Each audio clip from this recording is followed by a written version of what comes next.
unapozuru wengine, usinipite.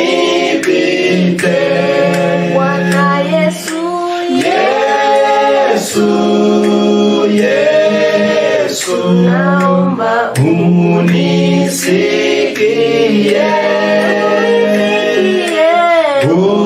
Unapozuru wengine, usinipite. Kiti chako cha rehema na kitazama, magoti napiga pale, nisamehewe. Bwana Yesu,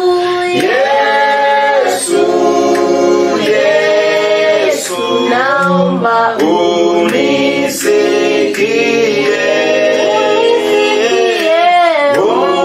Unapozuru wengine, usinipite. Sina ya kutegemea ila wewe tu. Uso wako uwe kwangu na kuabudu. Bwana Yesu, Yesu, naomba unisikie.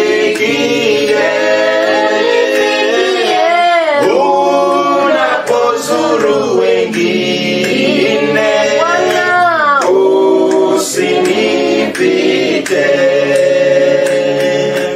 Umfariji peke yako, sina mbinguni wala duniani pote, Bwana mwingine. Bwana Yesu,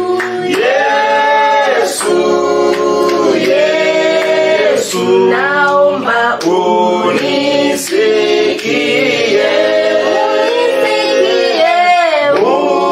Unapozuru wengine, usinipite. Shall we pray?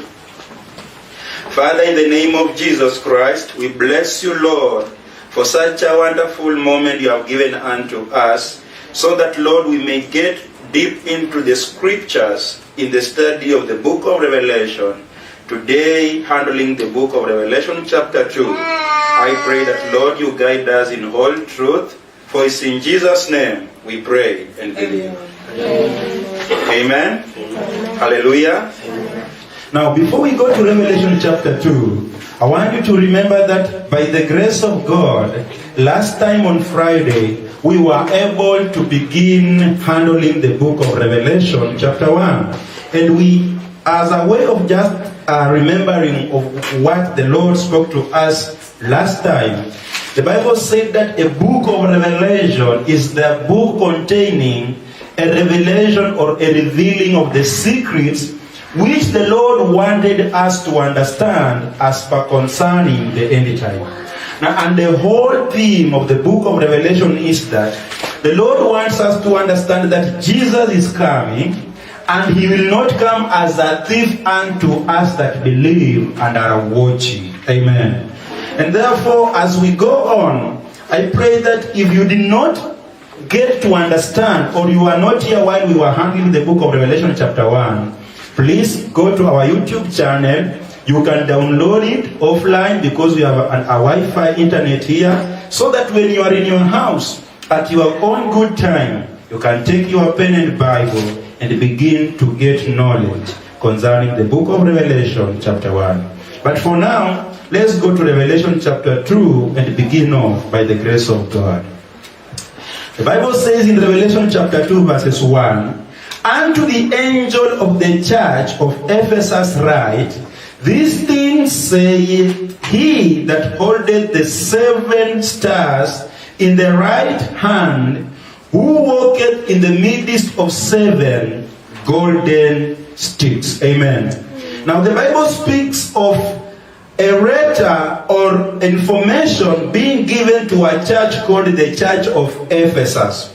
And if you remember very well, as we were handling the book of Revelation chapter 1, we saw that the Spirit of God, Jesus Christ, instructed John to make sure that the information is reaching the 7 churches that were in Asia at that time. Look at Revelation chapter 1 verses 10 to remind ourselves.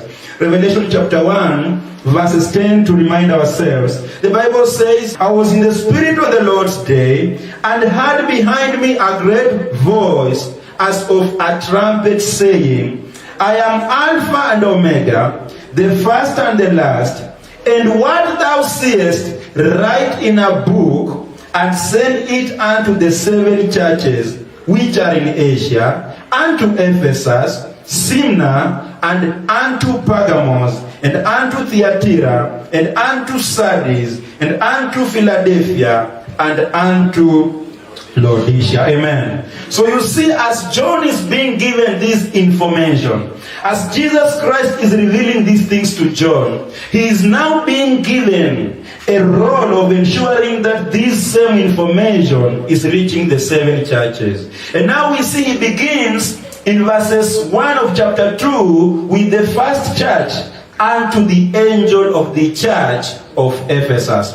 Before we get to understand what was given unto the church of Ephesus, I want us to keep note of some words that are being used in that verse so that we get to understand, and this will help us as we proceed in the next chapters of the book of Revelation. We will have a full knowledge whenever any word is being spoken of. As good children of God who are willing to have knowledge concerning the word of God, we will not be blind but able to understand what some words mean. The Bible says in verses 1, unto the angel. Amen. Now, what we have to ask ourselves is, who is an angel? Because whenever the Bible mentions an angel, we quickly run in our minds and begin to see the heavenly creatures, those that cannot be seen with naked eyes. But here the Bible says, unto the angel of the church of Ephesus. Who is an angel? Number 1, I want you to understand. The word angel means a messenger. A person that is sent to give information. Amen. Whenever we speak of an angel, we are talking of a messenger being given information to go to deliver. You remember the times when the Lord Jesus Christ was prophesied to be born? The Bible says that an angel was sent to Mary. The name of the angel was called Gabriel. And the Bible says, as he came down to meet Mary, he saluted Mary, but also informed him that I am carrying the good news. Amen. So Gabriel was an angel, but in another language also we can say Gabriel was a messenger of God. So as the Bible begins by saying unto the angel of the church of Ephesus write, it means this information is first of all going to the messenger. A person carrying information, or a person that is there for this church, and this person is the messenger of God for that church. Therefore, brothers and sisters, I want you to understand, an angel, according to the word of God, or a messenger, can either be a heavenly creature or a human being. This is what I'm trying to say. An angel can be a man or a woman, or an angel can be a created creature in heaven, which we cannot see with our own eyes. Amen. As we keep going, I want you to understand that the angels that are being spoken of in chapter 2 and chapter 3 are not heavenly creatures. The messengers unto the churches are not heavenly creatures. this information is not coming from heaven through Jesus Christ to John, again for John to take it and take it to the angel back in heaven. Apana. Amen. This information is coming from John to go to an angel of that church, the messenger of that church, which in this case is a human being. An angel of that church in this case is a human being. And to confirm that, look at Hebrews chapter 13 verses 1. Hebrews 13 verses 1. Hebrews 13 verses 1. The Bible says, let brotherly love continue. Verses 2. Be not forgetful to entertain strangers, for thereby some have entertained angels unaware. Do you see the instructions that we are being given here? God is saying that we allow the brotherly love between us to continue, but we should not forget to entertain strangers. Strangers are the people you don't know.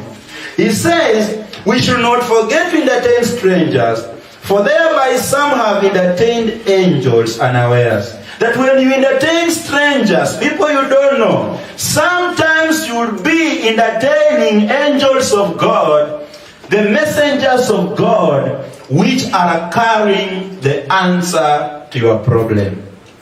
But my point here is, as the Bible speaks of unto the angel of the church in Ephesus, I want you to see it clearly that it is referring to a human being. Amen. And the angel in this case, the messenger of this church, is the pastor. What I'm trying to say is that you have to understand, as the information is coming to our church, it begins with the messenger of that church, who is the pastor. If the Lord wants to speak to our church here in Nairobi, and He wants to correct some things amongst us, He begins with the messenger. He begins with the angel. He begins with the leadership, who is the pastor. Look at Galatians chapter 4, verses 12, so that you see Paul himself as an apostle, referring to himself as an angel. And this will help you clearly see that an angel can either be a heavenly creature or a human being. All are angels and all are messengers carrying the information or the word of God to people that are required to receive it. Galatians chapter 4, verses 12. Galatians chapter 4, verses 12. Galatians chapter 4, verses 12. The Bible says, brethren, I beseech you, be as I am, for I am as you are. You have not injured me at all. Verses 13, you know how through infirmity of the flesh I preached the gospel unto you at the first. Verses 14, and my temptation which was in my flesh you despised not, nor rejected, but received me as an angel of God, even as Christ Jesus. You see what Paul is saying? Paul is telling the church of Galatia that, look here, I am so glad that you received me as an angel of God. You did not look at my infirmities. You did not look at how I am. You did not want to despise me because I am thin or tall, but you received me as an angel of God. Therefore now we get to understand an angel of a church can be the pastor, the messenger of God. Amen. Now you have something in your mind today, and there's something you're learning today, that angels are not only the heavenly creatures. Somebody seated next to you can be an angel of God. The pastor of a church, a true man of God, is an angel of God. He is a messenger of that church. He is a messenger carrying the message of God to the people of that church. Look at Malachi chapter 2, verses 1. Another scripture that proves that a man of God, a servant of God, is an angel to the church. The Bible says in Malachi chapter 2, verses 1, the Bible says, and now, O ye priests, this commandment is for you. If you will not hear, and if you will not lay it to heart to give glory unto my name, says the Lord of hosts. I will even send a curse upon you, and I will curse you, and I will curse your blessings, and I have cursed them already, because you do not lay it to heart. Verses 3, behold, I will corrupt your seed, and spread dung upon your faces, even the dung of your solemn feasts, and one shall take you away with it. Verses 4, and you shall know that I have sent this commandment unto you, that my covenant might be with Levi, says the Lord of hosts. Verses 5, my covenant with him of life and peace, and I gave them to him for the fear wherewith he feared me, and was afraid before my name. Look at verses 6. The law of truth was in his mouth, and iniquity was not found in his lips. He was with me in peace and equity, and did turn many away from iniquity. Verses 7. For the priest's lips should keep knowledge, and they should seek the law of his mouth, for he is the messenger of the Lord of hosts. You see again, God is saying, the priest is the messenger of the Lord. The preacher is the messenger of the Lord. Why? He is carrying the message of God, who is the sender. And in this case, the messenger here is an angel. And God is saying and speaking to the priest in the book of Malachi chapter 2. He is warning them. Why? Because they have forsaken his ways. They don't fear him. And he says he has cast their blessings and their seed.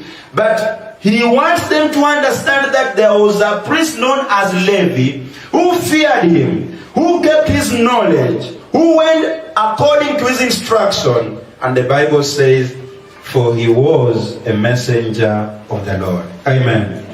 Now, brothers and sisters, with that, as we continue in Revelation chapter 2, whenever you will see the mention of unto the angel of the church, you will understand it is saying unto the messenger or unto the preacher of that church. Because whenever something is not right in a church, it begins with the leader. Amen? God begins by dealing with the leader first.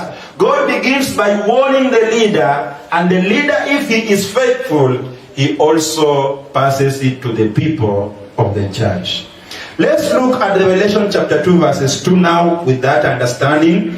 Remember, in verses 1 it said, unto the angel of the church of Ephesus write, these things saith he that holdeth the 7 stars in his right hand, who walketh in the midst of 7 golden stars. Amen. Verses 2, the Bible says, I know thy works, and thy labor, and thy patience, and how thou cannot bear them which are evil, and thou hast tried them which say they are apostles and are not, and hast found them liars. So, Jesus Christ is giving a positive recommendation for this church.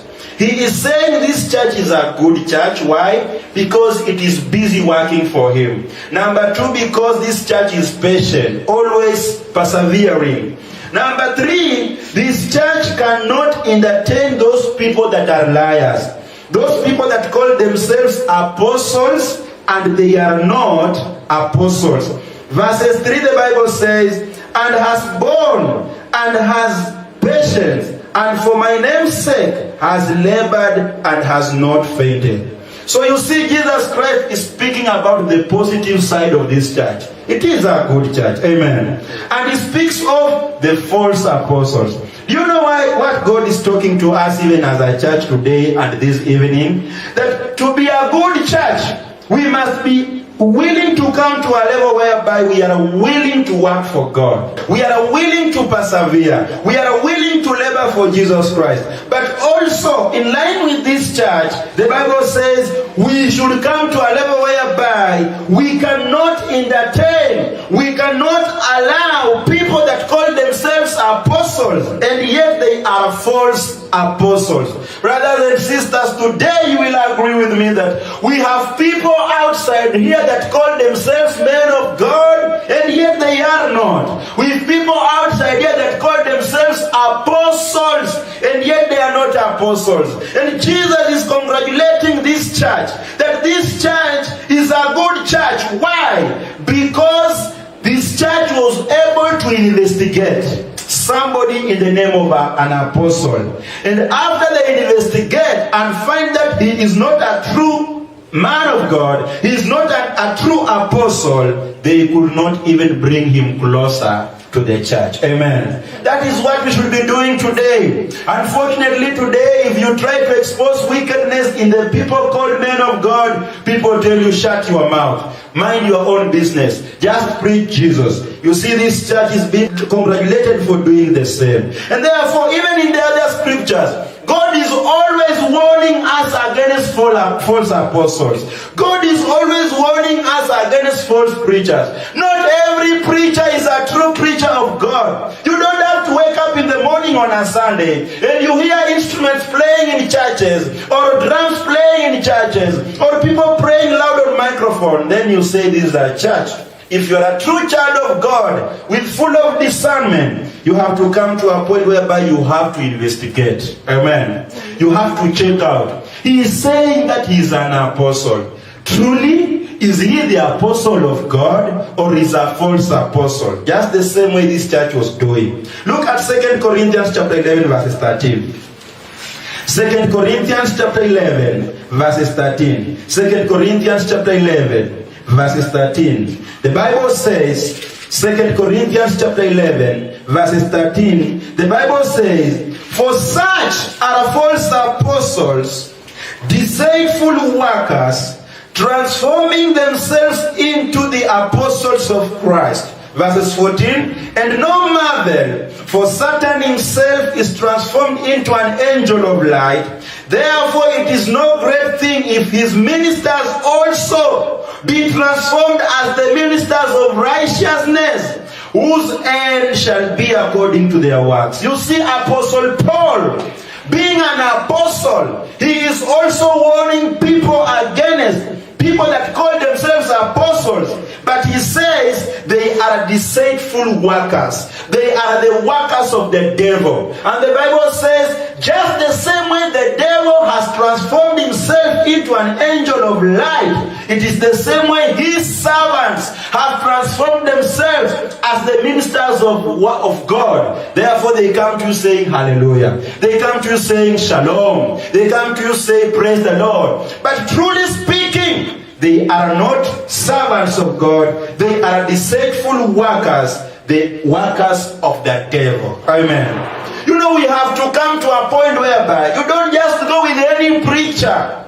You have to investigate before you fall for him, before you follow. Take your time and discern. Take your time and compare with scriptures. Follow up to the latter. Because if you are not careful, this could be a servant of the devil, pretending to be an angel of God, pretending to be a messenger of God, and yet he is working for the kingdom of the devil. Amen. Romans 16:17.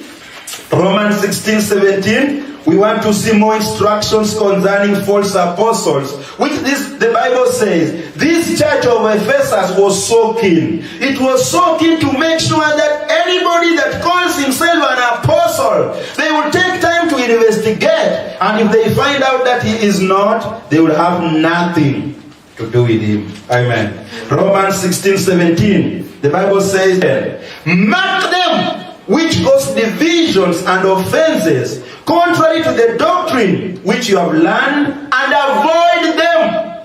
Now, the first instruction you've been given as a child of God is, you mark them, those that cause division and offenses contrary to the doctrine which you have learned. You know very well, as a child of God, you have the doctrine of the word of God. In that Bible, you have all the instructions given to you to follow as a child of God. But do you know, tomorrow you will find a preacher coming, trying to twist, trying to contradict what the Bible says. And the Bible says you mark them. Mark those preachers that are busy twisting the word of God. Mark those preachers that are busy contradicting the word of God. Mark those preachers that are busy preaching another gospel. And look verses 14, it says, Verses 18, Verses 18 it says, for they that are such serve not our Lord Jesus Christ, but their own belly, and by good words and fair speeches deceive the hearts of the simple. Look here, brother and sister, the Bible is saying the false apostles will always twist the word of God. And I see many today. We have many in Kenya here, we have many in Tanzania, we have many in Africa, we have many in abroad. You know what? Like recently I was listening to one, he was saying alcohol is not bad. And in fact in his church, people must drink beer first before they proceed on. And funny enough, he calls himself an apostle. He calls himself a prophet of God. And you know, people love wicked things. When people hear that that church is where I can take alcohol and still hear the word of God, that is where they go. Many people are following him. Thousands of people. The Bible says such apostles, they are not serving our Lord Jesus Christ, but their own stomachs. Don't we have people in this city called apostles? Are they not twisting the word of God so that you give them more money? Are they not twisting the word of God so that they can drive big vehicles? Are they not twisting the word of God so that they can put on nice shirts and trousers, maintain a good lifestyle? The Bible says, such are not the servants of God, for they are out to serve their own stomachs. That is why you see many on TV every time. Pay bill number, 310, pay bill number. Why? Because they want to convince you that after they finish, you sent money. The Bible says, check out on them, mark them, and avoid them. Unfortunately, the Bible says here, these men deceive the simple at heart.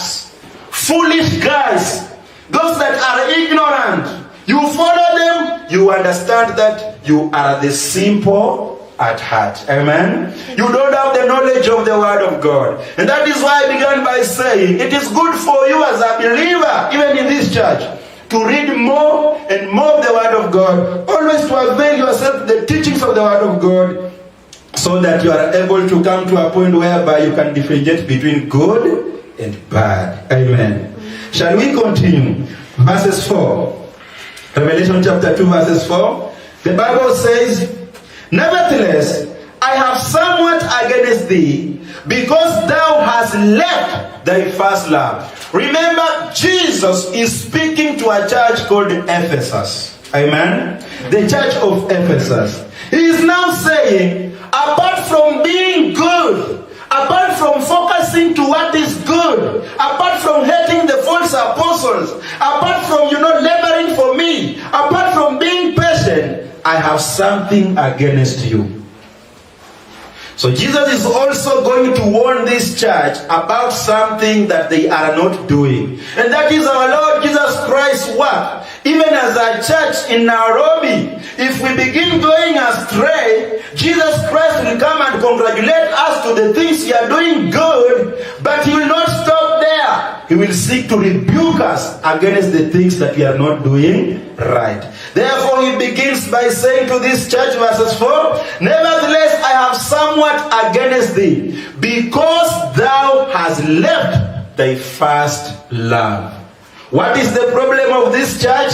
It has left the first love. Verses 5, the Bible says, remember therefore from whence thou art fallen, and repent, and do the first works, or else I will come unto thee quickly, and I will remove thy candlestick out of his place, except you repent. Verses 6, but this thou hast, that thou hatest the deeds of the Nicolaitans, which I also hate. Verses 7, he that has an ear, let him hear what the Spirit saith unto the churches. To him that overcometh will I give to eat of the tree of life, which is in the midst of the paradise of God. Amen. Amen. Brothers and sisters, the Bible speaks of the first love. Jesus is telling this church, I have something against you. When I look at you, something is not right. You have forgotten the first love. Then the big question is, what is the first love? What is this that this church was doing that Jesus Christ is referring to as the first love? And this church has forsaken. This church has left doing. Jesus is reminding this church that in the beginning, when this church was starting, it was out there to go and preach the gospel of faith, of salvation by faith, to the people outside there. This is a church that has come to a point whereby it started out with soul winning. It started out with preaching the gospel to the lost. But a time comes whereby they feel like we can no longer do it. They stop it. Going out, preaching the gospel is the first love. You know, the Bible says that for God so loved the world that he gave his only begotten Son, that whosoever believeth in him should not perish but have everlasting life. The same Bible says that Jesus Christ loved us, that he took his life on the cross to die for us. And the same Jesus sent us out there to go and show the same love to the lost people. That is why, brothers and sisters, this church is seriously exercising the first love. The love for the lost. We will not sit in the house and relax and say, we are 20, so we are enough. No. Day by day, week by week, month by month, Jesus Christ expects us to go and show the first love to the people outside there, which this church had forgotten. Yes, they were working for God in other areas. They were so patient. They will not allow false prophets in their midst, but they had forgotten the first love. We have the same problems here in many churches. Preachers are no longer going out for soul winning. Saints are no longer going out for soul winning. Every saint is comfortable being in that church.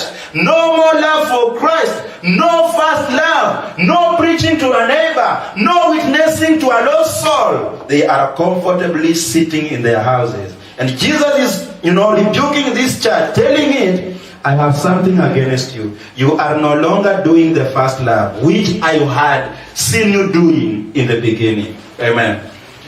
Brothers and sisters, we need to be careful even as a church. Like now we are doing soul winnings. By the grace of God, after very many years, we should not come to a point and relax. Because we relax, Jesus comes upon us to warn us. Amen. Look at Mark 16:15. Mark 16:15. Mark 16:15. Mark 16:15. The Bible says, and he said unto them, go ye into all the world and preach the gospel to every creature. Verse 16. He that believeth and is baptized shall be saved, but he that believeth not shall be damned. So what is the great commission given to every church, including the church of Ephesus? To go ye into the world. And this is what this church had forsaken. If you look at verses 5 of Revelation chapter 2, the Bible spoke of the candlestick. If you read it, the Bible says, remember therefore from when thou art fallen, and repent, and do the works, or else I will come unto thee quickly, and I will remove thy candlestick out of his place, except you repent. The big question is, what is the candlestick? And there is nothing that God is hiding from us here. God is so faithful. He mentions something, he goes further to explain what the candlestick is. And if you were here last time, you should be understanding what the candlestick means. Revelation chapter 1 verses 20. Revelation chapter 1 verses 20. Revelation chapter 1 verses 20. The Bible says, the misery of the 7 stars which thou sawest in my right hand, and the 7 candlesticks. The 7 stars are the angels of the churches. Now when the Bible speaks about the angels of the churches, you quickly understand now the messengers of the churches. Amen? Or the preachers of the churches. And the 7 candlesticks which thou sawest are the 7 churches. So whenever you see the word the candlestick as we continue, it is referring to the church. And the stars are referring to the angels, which Jesus is saying they are all in his hand. So he is warning this church, telling them, if you don't repent, if you don't change your mind and go and begin doing the first love, I will remove you from my hand. I will no longer continue looking at you and blessing you. We have to understand one thing. As a church, we are a candlestick in the hands of Jesus Christ. And you know the work of a candlestick is to give light.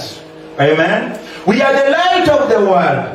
And how can we reveal or show that light of the world? It's by going out there and show the light. By proving to them that we are of the light. Preaching the gospel of salvation by faith unto them.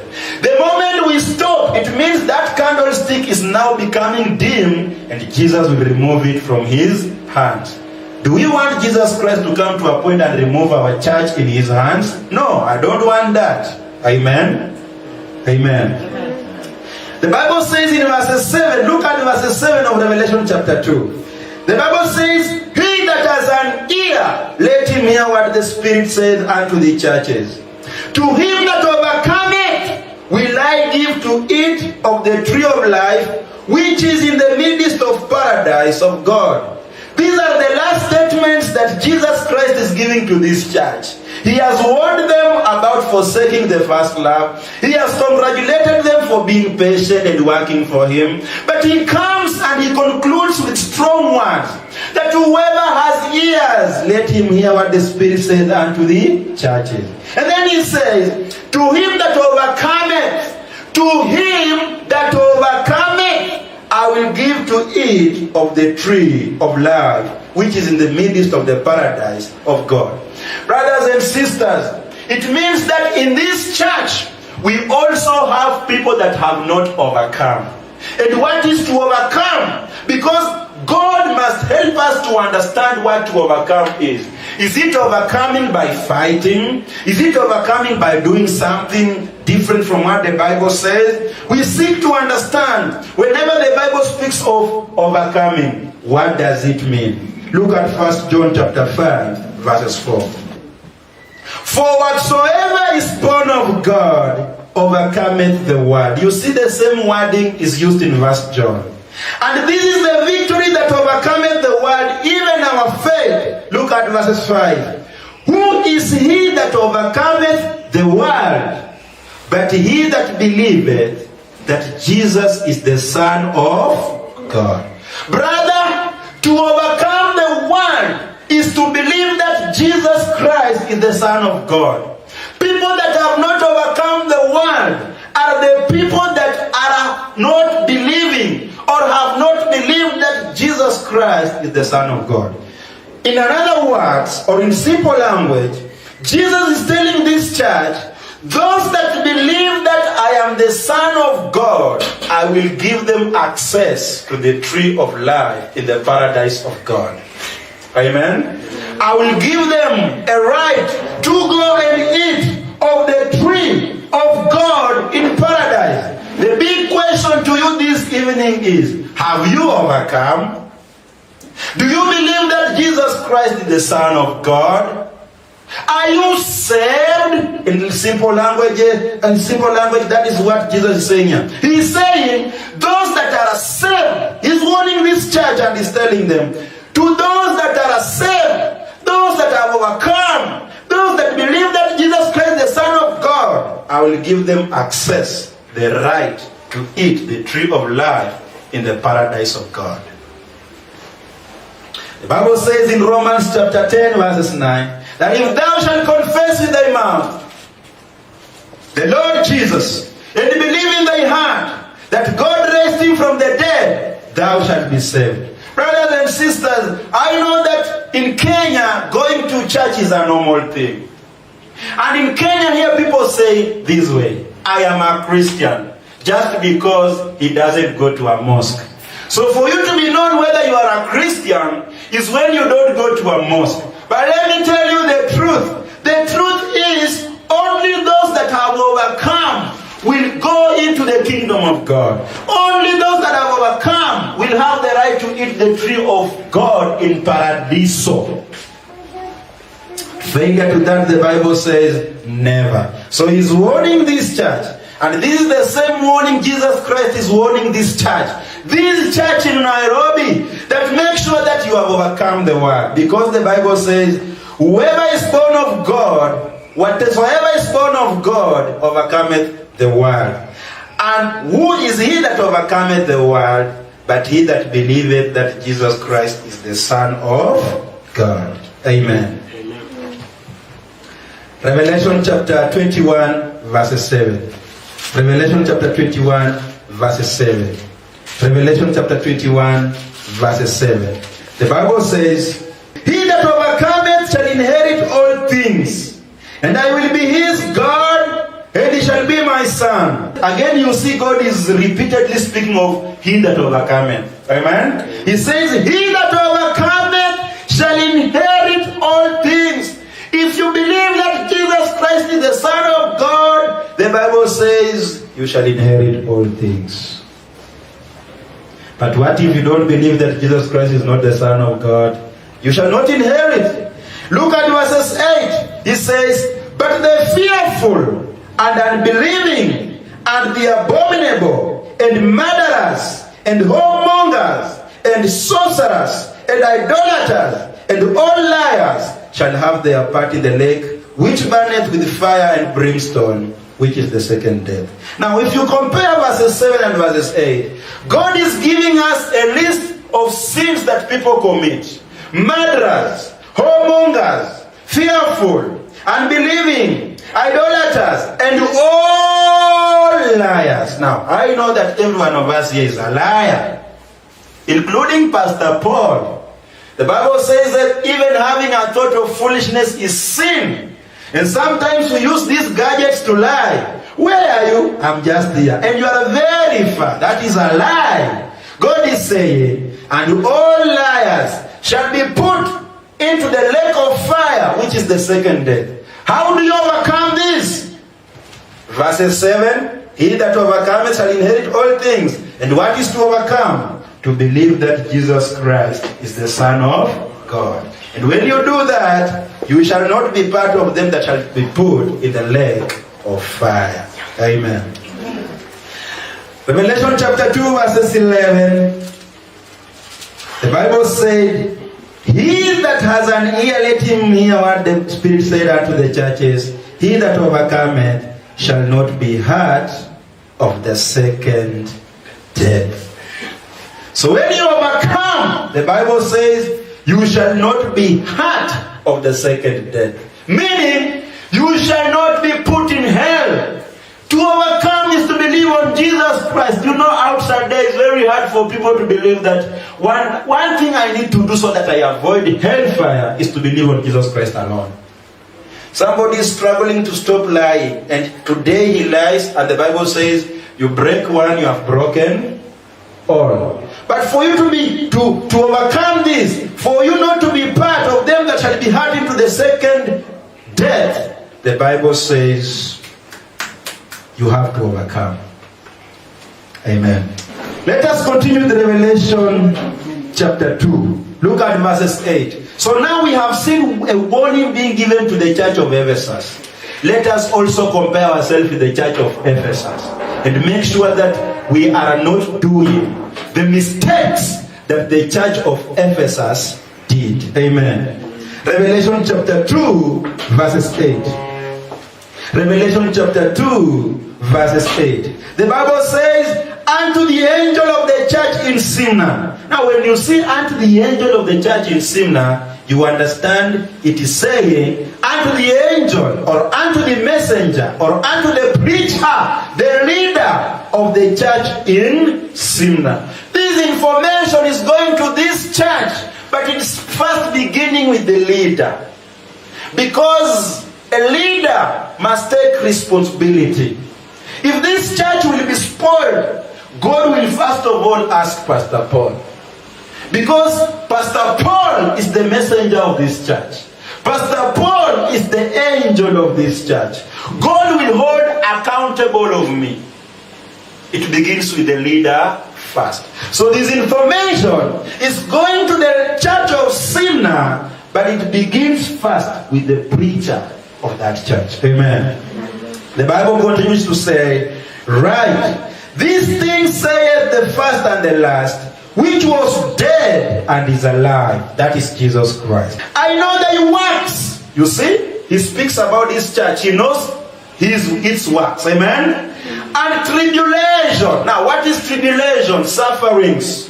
The sufferings we go through as a result of our faith. You know, people persecute you because you believe in Jesus Christ.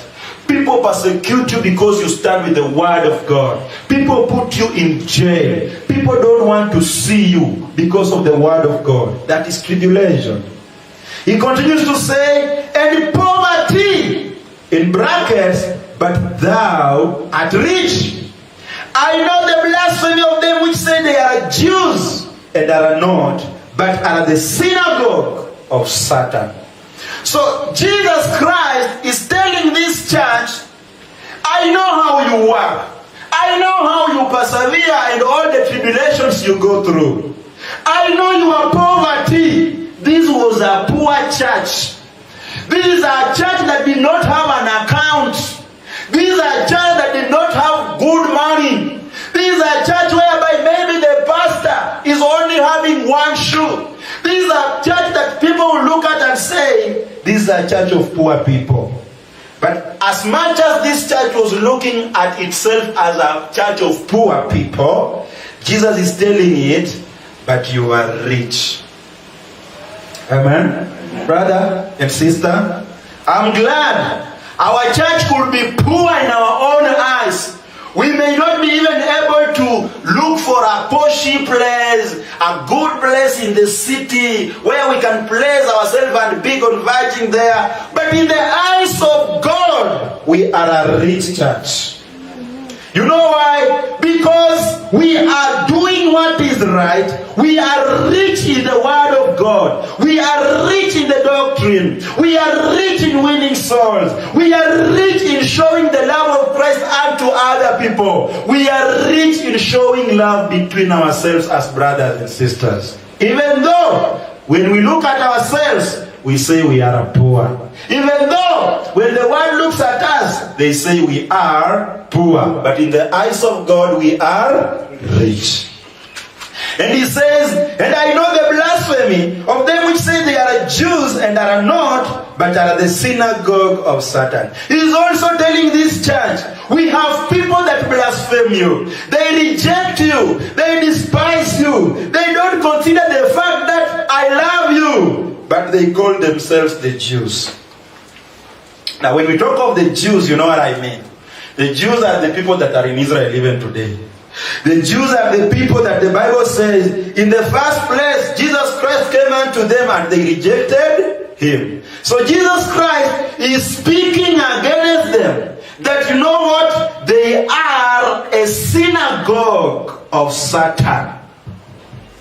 That they call themselves the Jews. These are the people that are proud. These are the people that walk saying, we are of God. We are the sons of Abraham. You know, we are of the covenant. And therefore they blaspheme a small church, a church of Smyrna, calling it poor. And Jesus is calling them the synagogue of Satan. Why is Jesus calling them a synagogue of Satan? Number one, because they say they are the Jews and they are not. As much as they know themselves as Jews, Jesus is saying they are not. But number two, because they are the ones who go into synagogues. Now, synagogues are big temples. We don't have one here in Nairobi. I've not seen one. But if you go to Israel, we have synagogues where the Pharisees and Sadducees used to go and worship. So number one, they say they are Jews and they are not. Number two, they are the ones who go into synagogues. What I'm trying to say is that if you go to Israel today, you will find a religion known as Judaism. These are the people that call themselves Jews, but they reject our Lord Jesus Christ. These are the people that say that Jesus is a son of a harlot in their book, their Bible called Talmud. These are the people that say that Jesus learned magic in Egypt. The miracles that Jesus did was as that of learning magic in Egypt. And that his mother was a harlot, a prostitute. They don't love Jesus Christ. They rejected Jesus Christ even until today. Even though our preachers will tell you, let us go to Israel. They go there, they come with water from Jordan. They go there, they want to worship them. Jesus is calling them a synagogue of Satan. Then the question is, who is a real Jew? If Jesus is calling them false Jews, if Jesus is calling them a synagogue of Satan, you should begin asking yourself, who is a real Jew? Look at Romans chapter 2 verses 28. The Bible explaining to us who a real Jew is. Romans chapter 2 verses 28. Romans chapter 2 verses 28. The Bible says, for he is not a Jew, which is one outwardly, neither is that circumcision, which is outward in the flesh. Verses 29. But he is a Jew, which is one inwardly, and circumcision is that of the heart, in the spirit, and not in the latter, whose praise is not of men, but of God. Who is a real Jew? The Bible says a real Jew is not the physical one. A real Jew is not a man you look at and say, oh yes, you are a Jew. But the Bible says a real Jew is the one inward, inside his heart. A real Jew is the one whose heart has been circumcised. A real Jew is the one, the Bible says, is of the spirit and not of the latter, whose praise is not of men, but of God. The physical Jews, according to the word of God, they are not real Jews. But you that is saved, you that has been circumcised in the heart, the Bible is calling you a Jew. You know, today you walk around here and you tell Christians you are a real Jew. They say, no. The chosen one in Israel are the Jews. The Bible is saying, you are a real Jew, not them, you. I don't know if you believe this. I know I am a real Jew. Why? Because I am inwardly saved. My heart has been circumcised inwardly. Those that are struggling to be physically seen, wearing long robes, doing all those gymnastics, going to read the Torah and the commandments of Moses, the Bible says they are not the real Jew. And Jesus is saying they are a synagogue of Satan. Amen. I hope you are getting to understand what the Bible is saying as we proceed on. Verses 10, let's proceed on. Verses 10 of Revelation chapter 2. Verses 10 of Revelation chapter 2. The Bible says, fear none of those things which thou shalt suffer. Jesus comes to a point and tells this church of Smyrna that you should not fear those things you shall suffer. Which means, Jesus is telling this church, ahead of you, you will be suffering because of persecutions. Behold, the devil shall cast some of you into prison, that you may be tried, and you shall have tribulation 10 days. Be thou faithful unto death, and I will give thee a crown of life. So brothers and sisters, you see that this church in the eyes of God was a perfect church. He has nothing against them, but he is encouraging them. He is telling them, as much as you look at yourself as a poor church, in my sight, you are rich. As much as those that call themselves Jews are blaspheming you, I want you to know they are the synagogue of Satan and you are the true Jews. And he's telling them later that, look here, I know that you shall be suffering. Do not fear. For some of you, the devil will cast you into prison for 10 days to be tried, and you shall have tribulation. Be faithful unto death, and I will give thee a crown of life. We have people outside there who say that children of God will not go through tribulation. And look, even as much as Jesus is speaking to this church and is telling them that you shall be suffering, this one can also help you understand that me and you, as much as we are living in the will of God, persecution and suffering is our portion. Amen. We have preachers outside who will tell you, once you are saved, it's time for you to drive. Once you are saved, it's time for you to enjoy blueband and bread. Once you are saved, poverty gone. No. The Bible is saying that this church, Jesus is preparing them psychologically that, look here, you are going to suffer. you shall go through tribulation. But one thing you have to do is to persevere, even until death. He's saying, be ready even to die because of my name. Just like Stephen, the Bible says this is a man who was, declaring the word of God. And, people were busy stoning him. And Paul was just seeing as Stephen was being killed. But Stephen did not come to a point and say, please forgive me, I will not continue saying. No. He continued saying, I see the Son of Man seated at the right hand of God. Brothers and sisters, a true church must suffer persecution. A true church must suffer tribulation. A true Christian must go through tribulation. That is why when I suffer in the hands of false prophets, I count myself blessed. Time comes when I say, it doesn't matter if it will take away my life. It is better for me to die because of the word of God rather than to die as a thief. Paul says, for me to die is gain, but to live is Christ.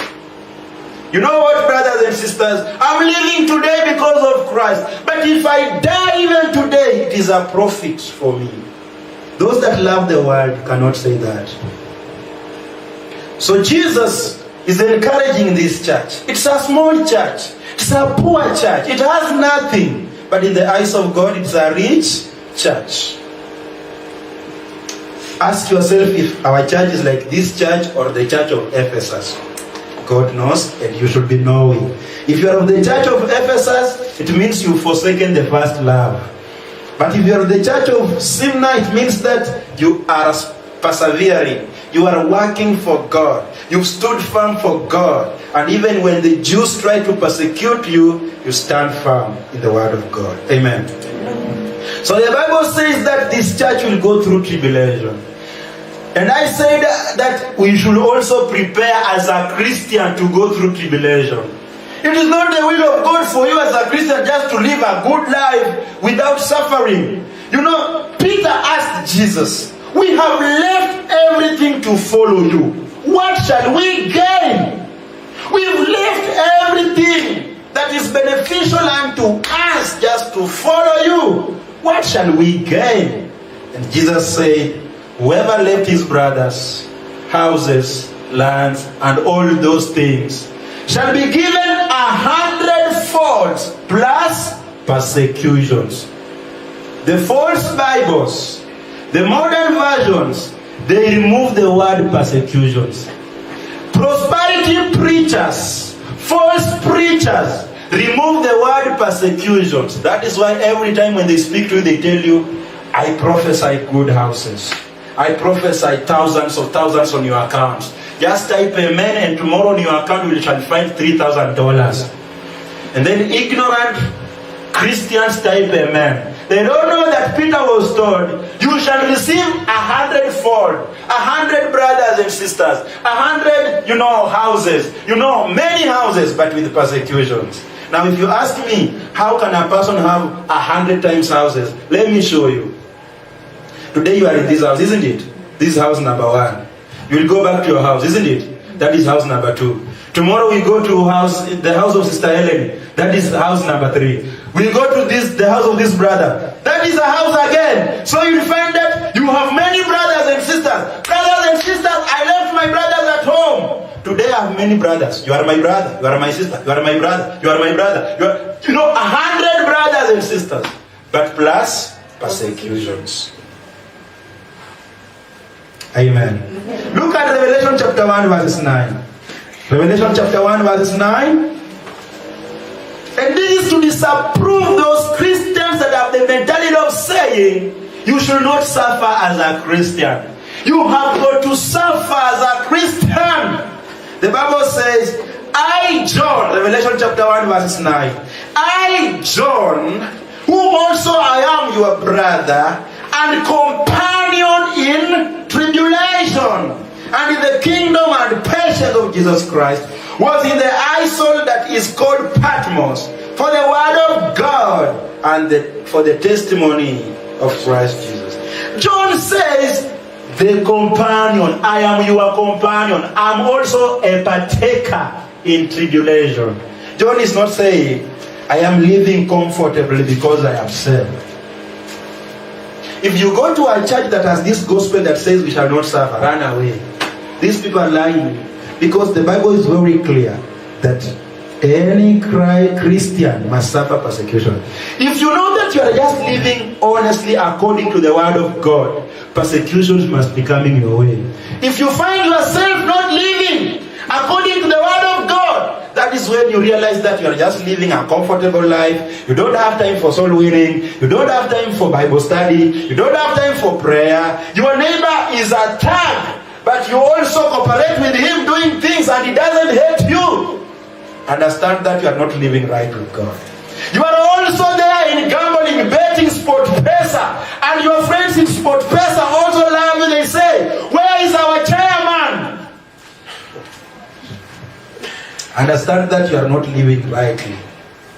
Because those that are living rightly, my friend, they suffer persecution. Let me tell you, today, even if I try to go to seek for employment, I cannot be given. You know what? People go back to my profile on social media. They find me a very, very, very dangerous person in the things of faith. They tell you, some even told me, go and serve your God. He will provide for you. We don't want you here. Persecution. Amen? That is why the Bible says, look at 2 Timothy chapter 3 verses 10. 2 Timothy chapter 3 verses 10. 2 Timothy chapter 3 verses 10. 2 Timothy chapter 3 verses 10. The Bible says, but thou hast fully known my doctrine, manner of life. This is Paul speaking to Timothy. You know, Paul is now old. He's now bringing up Timothy, ready to leave him. But he is reminding Timothy the things concerning his life and ministry. He tells him, but thou hast fully known my doctrine, meaning my teachings, manner of life, the way I have been living, purpose, faith, long suffering, charity, patience, verses 11, persecutions, afflictions, which came unto me at Antioch, at Iconium, at Lystra. What persecutions I endured, but out of them all the Lord delivered me. So Paul is telling Timothy, I did not live a soft life, and you know that. You know how I lived my lifestyle. You know how I persevered. You know how I was being afflicted by many people. But out of all these things all, the Lord delivered me. Look at verses 12. This is what he's concluding by telling Timothy, verses 12. Yeah, and all that will live godly in Christ Jesus shall suffer persecution. All that live godly in Christ Jesus shall suffer persecution. If you know, child of God, that you are living a godly life in Christ Jesus, you cannot say that nowadays there's no persecution. You must meet persecutions. Amen. Let's continue. Revelation chapter 2 verses 11 as we go forth. So remember, this is in the information being given to the church of Smyrna. Jesus has already given information to the church of Ephesus. He now gives it to the church of Smyrna. Now he concludes by saying, verses 11, he that has an ear, let him hear what the Spirit saith unto the churches. He that overcometh shall not be hurt of the second death. Let's continue verses 12. Another church. So we have seen at Ephesus. We've seen the church of Smyrna. Now we go to the church of Pergamum. The Bible says, verses 12, and unto the angel of the church in Pergamos write, these things saith he, which has the sharp sword with the two edges. Speaking about Jesus Christ. Verses 13, I know thy works, and where thou dwellest, even where Satan's seat is. Jesus is telling this church, I know your works. I know the things you do. And also, I know that you dwell where the seat of Satan is, the devil. And thou holdest fast my name, and hast not denied my faith. Even those days wherein Antipas was my faithful martyr, who was slain among you, where Satan dwelleth. Look at the words Jesus Christ is telling this church. He is telling this church, you are a church that is just dwelling where Satan sits, where the seat of Satan is. Meaning, this is a church that is just surrounded by the works of the enemy. The devil is the enemy. The devil is just busy watching and, persecuting this church. And therefore he goes to a point and says, even my servant known as Antipas was my faithful martyr. Meaning, during that time, we had a man of God known as Antipas, who was a witness of Jesus Christ. In this place, he was busy moving up and down, witnessing Jesus Christ to the people around there. But unfortunately, he was killed. He was slain.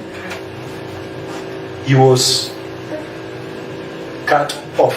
His life was cut short. We see again tribulation. We see again suffering. And yet we want to seek a comfortable life in this city. You also want to have, that comfortable life without persecution. Antipas was a witness. This is a man that was going out always for soul winning. This is a man that wanted people to know about Jesus Christ. This is a man that was always out speaking about Christ. And because of that, the Bible says he was killed. Verses 14, the Bible says, but I have few things against thee. So Jesus Christ has spoken the good things about this church, but now he has some things against this church. Things that are not good. And as we started, I told you, Jesus speaks of good, but again, if there are weaknesses and negative things, he will rebuke you. Now he begins to speak to this church. But I have few things against thee, because thou hast there them that hold the doctrine of Balaam, who taught Balak to cast a stumbling block before the children of Israel, to eat things sacrificed unto idols, and commit fornication. Verses 15, so hast thou also them that hold the doctrine of the Nicolaitans, which thing I hate. Verses 16, repent, or else I will come unto thee quickly, and I will fight against them with the sword of my mouth. Verse 17, he that has an ear, let him hear what the Spirit said unto the churches. To him that overcometh will I give to eat of the hidden manna, and I will give him a white stone, and the stone of a new name written, which no man knoweth, saving he that receiveth it. Amen. So we see the problem of this church was to entertain false prophets. Balaam, the Bible says, Balak was a false prophet. He went, to cast the children of Israel because of the stomach. And that is what we have in this town today. People can lie you in the name of a preacher only to have something good for his stomach. Balaam. The Bible calls Balaam a false prophet. The Bible calls Cain a false prophet. And so on and so on. So this church was a church that did not want to consider the fact that there are false prophets and we have to avoid them. The Bible says for the church of Ephesus, they were so keen, they could not entertain false apostles. But for the church of Pergamos, they did not do that. Amen. And the Bible says that these false prophets are amongst them, and they have taught them to eat things sacrificed unto idols. If you go around these churches, we have churches that are still practicing tradition. They still go for makumbusho. They still believe in those things of the dead, doing ABCD. They still have no problem of eating from the table of the devil. This was the problem of this church. And Jesus is telling them, repent. Now when you hear the word repent, it's not like as we understand today. If I told some of you start repenting, you start crying. The Bible says even God repented. Now, do you want to tell me that God went crying, crawling? The meaning of the word repent is change your mind. You are busy entertaining Balak. Jesus is telling you, change your mind and stop that, or else I will come and fight against you. Repent. Sister, whenever you hear God telling you repent, God is telling you change your mind. You are busy walking on a wrong path, but repent. Turn. That is why even when we go out there to preach the gospel, we don't tell people, repent of your sins. It's a false gospel. It is not biblical. Jesus said, repent, for the kingdom of God is nigh. Means he's telling these people, you believe in other things. It is time for you to repent. Stop believing those things and believe the gospel.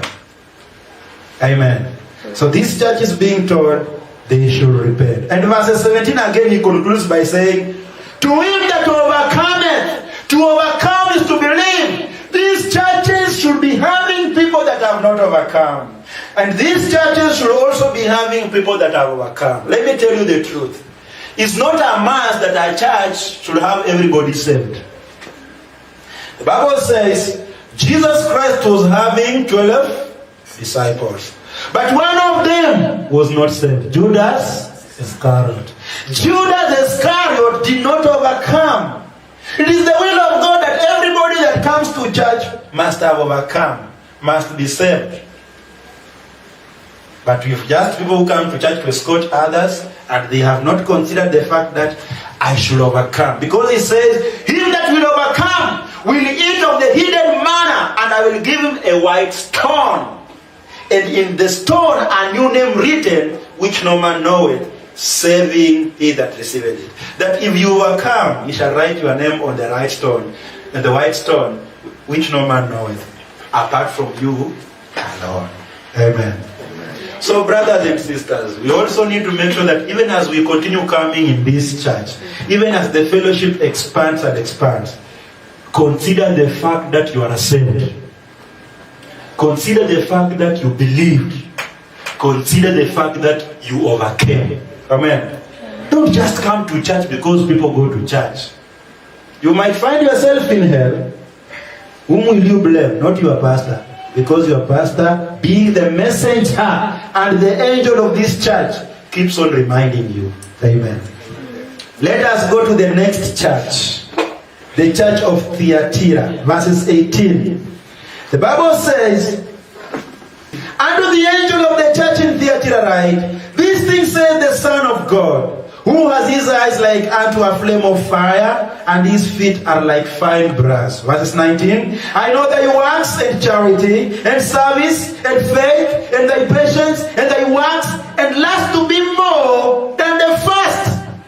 You see, Jesus Christ is congratulating this church, that this church is a church of charity. What is charity? Loving each other. It's a church whereby love is full. Amen? Nobody is walking naked while other ones are having just clothes around themselves. Everybody is considering about the other. Charity, love, and service, and faith. This is a church that is full of faith.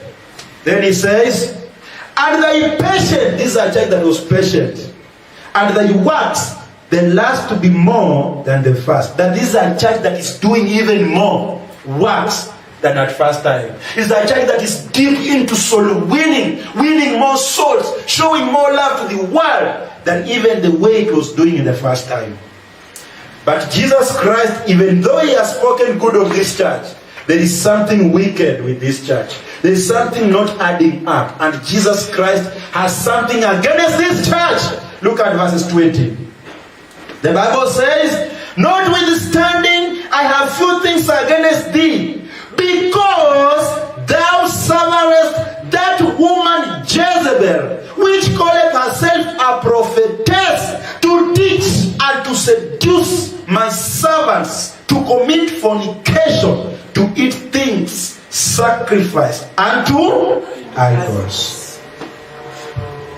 Now I want you to get me clear here, because I'm going to speak or mention some things here. You might go home discouraged. You might say, now pastor has even, what did the pastor say? But it will not be my word, it will be the word of God. And maybe you are a person who was used to a soft gospel, a gospel of blind eyes, a gospel of, making you just feel good. I want to speak something here and give me your attention. The problem of this church is they entertained a woman known as Jezebel. Now, if you consider the first mention of the word Jezebel in the Bible, it is not speaking about the Jezebel that was frustrating Prophet Elijah when he had killed the 450 prophets, and Elijah is running away saying, God, take my life because Jezebel wants to kill me. This one is another woman after many years. But he was carrying the spirit of Jezebel. He was having the characteristics of Jezebel. And look, the Bible says, this woman was calling herself a prophetess. She was in that church to preach. She was in that church to prophesy. She was in that church proving to men and women, I am also a servant of God. And as a result of that, the Bible says, she went forth to teach and seduce the servants of God. God is calling them my servants, meaning these are men that are saved. But Jezebel has brought them to a level whereby she is seducing them and commits fornication with them. She takes them to their bed. Amen? And she also makes them to eat things sacrificed unto idols. Now the big question we have to ask ourselves, even as we continue with our fellowship, even as the church continues to grow, and even as we go on working for God, was it wrong for this church to allow a woman to become a preacher before even she qualified to become Jezebel? And again, the question we have got to ask ourselves is it the will of God for a woman to be the leader of the church, for a woman to be a preacher? Because today you tell women, God wants you to be in church, but God does not want you to lead the church. God does not want you to be a pastor. Women will call you names. They will even run away. But let us see what the Bible says. Because if this church, the Thyatira church, had followed what the Bible said, they would not even have come to a level of allowing a woman to lead the church. Amen. Look at 1 Timothy chapter 2 verses 11. And I pray that as this comes to you as a woman, you don't hate me. You see it as the word of God. And it doesn't mean that God hates you. The thing is, God wants a role of a leader as a pastor to be a man. And we will see that. Look here, sisters and brothers. It is wrong if I call myself Bishop Paul and my wife Pastor Emily. That is very wrong. That is our own company, where we want to become landlords of many churches and take tithes every Sunday. There is nothing like Pastor Emily. Emily is my wife. She cannot be a pastor because the Bible refuses. But you walk around here, you see billboards, Bishop Kimani and Pastor Helen. Where is it in the scriptures? Are you supposed to marry and call yourself a bishop and your wife become a pastor? So the children are the angels or what? Or elders of the church? 1 Timothy chapter 2 verses 11, the Bible says, I want you to consider this the word of God and look at it keenly. The Bible says, let the woman learn in silence with all subjection. Verses 12, but I suffer not a woman to do what? To teach, nor to usurp authority over the man, but to be in silence. Is it in your Bible? Amen? That a woman is not allowed to do what? To teach or to usurp authority over man, but to learn in silence. It doesn't mean that God is overlooking women. But God wants to have us to have order in His house. You go to these churches where women are leading. They are always screaming. The woman leader, the pastor comes with a miniskirt. You wonder whether the lipstick is just like you will think that his mouth is a wound, red lipstick all over. You look at her, men in that church, they begin losing network. They do amen, but it's like they are not connecting. The Bible says that I suffer not a woman to teach but to learn in silence. Ladies, it is the will of God. It's the will of God that you decide to learn the word of God in silence. It doesn't mean that God is overlooking you, but that is what He wants in the house of God. And a man, if you, Mr. Man, you will get married tomorrow and your wife is always on top of you, authoritative, you are a failure and shame, the Bible says. The Bible says you are the ruler of your house. You are the head. Unfortunately today, you go back in our local homes or in our rural homes. Who checks the boundary of the shamba? The woman. Who checks on whether the makonge was moved or not? The woman. The man is just there silently. He is not having that voice. You are ashamed because God has given you authority. Amen. Look at 1 Corinthians chapter 14 verses 34. So number one, the problem of this church is that they suffered a woman to teach when God says they should not suffer or allow a woman to teach but to learn in silence. And that is why they later on found themselves being entertained by a woman, Jezebel. 1 Corinthians 14, 34. 1 Corinthians 14, 34. 1 Corinthians 14, 34. The Bible says, let your women keep silent in the... Can we all read? Let your women keep silent in the churches. For it is not permitted unto the woman, unto them to speak, but they are commanded to be under obedience, as also saith the law. The law is the word of God. Verses 35, and if they will learn anything, let them ask their husband at home. So it means, my sister, if you are married and you want to learn anything that you had in the church, the Bible says you wait until you reach where? And you ask your husband. But in church you keep? Doesn't mean that you don't sing. The Bible is very clear. Not to teach. Amen. Not to preach, but to pray we pray, to sing we sing, soul winning we go all of us, because the Bible says in the end time the Lord shall pour His Spirit upon everybody. And now when the Spirit of God comes upon everybody, it doesn't mean that now you become a teacher in church. It means that Spirit upon you takes you out soul winning to men and women, knocking doors, preaching the word of God. But when we come to church, the Bible says, suffer not a woman to do what? To teach. Amen. The Bible continues to say, verses 36, what? Came the word of God out of you, or came it unto you only? Verses 37, if any man think himself to be a prophet or spiritual, let him acknowledge that the things that I write unto you are the commandments of the Lord. But if any man be ignorant, let him be ignorant. You know what Paul is saying? He's saying, we will have men that will ignore this and say, let us also take women to a Bible school. Bishop Muthoni, Apostle Natasha.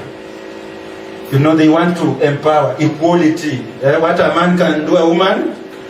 If a man can be a bishop, if a man can be a bishop, a woman can also be Bishop Wanjiru. God is saying, if any man thinks to be a prophet or spiritual, let him consider that whatever Paul has said are the commandments of God. Therefore, he should stand by them. But if any man be ignorant, stupid, let him be ignorant. How many men outside there are ignorant in the name of prophets, pastors? I don't want to be ignorant. I want to stand with this and understand that it's the law of God. Amen. The Bible continues to say in Revelation chapter 2 as we conclude. Revelation chapter 2, I want us to conclude very quickly. Revelation chapter 2, verses 21 as we continue. And I gave her space to repent of her her fornication, and she repented not. Behold, I will cast her into a bed, and them that commit adultery with her into great tribulation, except they repent for their deeds. And I will kill her children and with death, and with all the churches shall know that I am he which searches the reins and hearts, and I will give unto every one of you according to your works. Verses 24. But unto you I say, and unto the rest in Thyatira, as many as have not this doctrine, and which have not known the depths of Satan as they speak, I will put upon you none other burden. So he's telling this church, not every one of you has accepted this doctrine of Jezebel. Therefore, I will not take this burden of punishing her and put upon you. Amen. Verses 25. But that which you have already hold fast till I come. And he that overcometh and keepeth my works unto the end, to him will I give power over nations. And he shall rule them with a rod of iron, as the vessels of potter shall they be broken to shivers, even as I received of my Father. And I will give him the morning star. Now, when the Bible speaks about the morning star, it's Jesus Christ. And we see him calling himself the morning star in Revelation chapter 22, verses 16. Revelation 22:16, the Bible says, I, Jesus, have sent my angel to testify unto you these things in the churches. I am the root and the offspring of David, and the bright morning star. So who is the morning star? Jesus Christ. Verses 29, the Bible says, he that has an ear, let him hear what the Spirit says unto the churches. Amen. Brothers and sisters, I want to conclude by saying this. It is important as we continue studying the book of Revelation, you also be aware that we have a false gospel out there that is teaching a false gospel concerning the book of Revelation. You see, God has given us and has spoken to different churches here, and every church was having its own strength and weaknesses. Amen. And also we can come to a point and compare ourselves and avoid to go the way of other churches which attracted the rebuke of Jesus upon them and desire to hold on those things that are good. But outside there we have people that are saying that when we look and read in the Bible about the churches in Revelation chapter 2 and chapter 3, they teach by saying that we are in what we call the church age. I know maybe you've not had time to study what people teach outside there, but if you go to Bible schools, we have what we call the church age. Now, something concerning the church age is that we are now in the last stage of the church, and that is the church of Laodicea. And this church, the Bible says, was a lukewarm church. So the false prophets teach saying that the whole church, the whole world, the Christians in the world are at a stage known as a Laodicea church. A church that is lukewarm. A church that is not active in the things of God. But let me tell you, brothers and sisters, we are not all of us Christians in the whole world. Amen? A church is a congregation. A congregation of saints that are gathered for the purpose of the Word of God. Let me ask you a question. Right now we are seated here for the Word of God. Do you want to tell me that during this time as we are speaking, we have another church that is sitting together with us in America now? We don't have, isn't it? Therefore we can never come and say, we are all the church. That the church in Kenya, the church in America, the church in the world. No, a church is a local gathering. The way we are here now, we are the church in Tarsia. And if Jesus wants to speak to us, he will send the message unto the angel of the church in Tarsia, specifically Faithful Word Christ Church, Nairobi. Amen. God will not speak to us as a whole, or saying that we belong to this church age. We are not at the church age. If there is a church that is sleeping now, not doing the good works unto the Lord, we cannot relate with that church. Every church is having different traits. Amen. Just like we saw in the book of Revelation. Shall we pray? Father, in the name of Jesus Christ, thank you for your word. Thank you for the study of the word of God in the book of Revelation chapter 2. I know, Lord, that it has been long long, and maybe some of us have not captured everything, Lord. But I pray in the name of Jesus Christ that the Holy Spirit of God shall do the rest of the work in helping the saints to understand your word. That even as we put it on YouTube, they shall have the desire to go and follow it back, and therefore they understand it deep. I want to thank you, Lord, for them that are quickly coming so that they can have this word. I pray that you shall help them come even next Friday, and also shall empower me as your servant to have strength and boldness and faith to continue dispensing the truth concerning the book of Revelation. As we go back in our homes, Lord, I pray that you protect us by the precious blood of Jesus Christ. Keep us the whole night. Give us this day our daily bread, and deliver us not in any temptation, but deliver us from evil. For it's in Jesus' name we pray and believe.